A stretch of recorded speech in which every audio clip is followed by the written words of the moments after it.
রাসূল করিম সাল্লাল্লাহু আলাইহি সাল্লাম থেকে বেশ কয়েকটি হাদিস বর্ণিত হয়েছে। তার মধ্যে থেকে একটি হাদিস তিরমিজিতে বর্ণিত হয়েছে, যার ভাষ্য হলো এরকম: মা মিন মুসলিমিন ইয়ামুতু ইয়াউমাল জুমআতি আও লাইলাতাল জুমআতি ইল্লা ওয়াকাহুল্লাহু ফিতনাতাল কবর। যার অর্থ হলো, কোনো মুসলিম যদি জুমার দিনে অর্থাৎ শুক্রবারে মৃত্যুবরণ করেন অথবা জুমার রাতে মৃত্যুবরণ করেন অর্থাৎ বৃহস্পতিবার দিবাগত রাতে মৃত্যুবরণ করেন, তাহলে সেক্ষেত্রে আল্লাহ রাব্বুল আলামিন তাকে কবরের যে ফিতনা, পরীক্ষা বা আযাব তা থেকে হেফাজতে রাখেন, নিরাপদে রাখেন।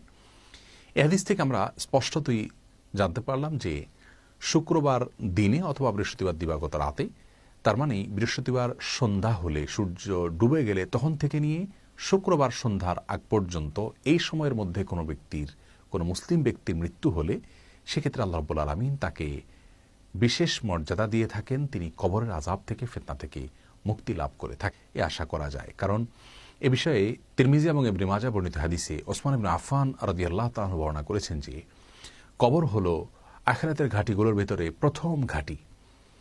এই ঘাঁটিতে যদি কারোর জন্য প্রশ্নোত্তরকে সহজ করে দেওয়া হয়, এই ঘাঁটির পরীক্ষা যদি কারোর জন্য সহজ করা হয়, কবরের ঘাঁটিতে যদি কেউ বড় কোনো বিপদে না পড়েন, সহজে উতরে যান, তাহলে পরবর্তী ঘাঁটিগুলোতেও তিনি সহজে উতরে যাবেন, সেই আশা করা যায়। আর যদি কবরের ঘাঁটি কারোর জন্য কঠিন হয়, তাহলে পরবর্তী যে ধাপগুলো রয়েছে সেগুলো আরও কঠিন হবে। এ সকল হাদিসের আলোকে আমরা আশা করতে পারি জুমার দিনে কারোর মৃত্যু হলে সেটি একটি ভালো আলামত যে তিনি ভালো মৃত্যু লাভ করলেন।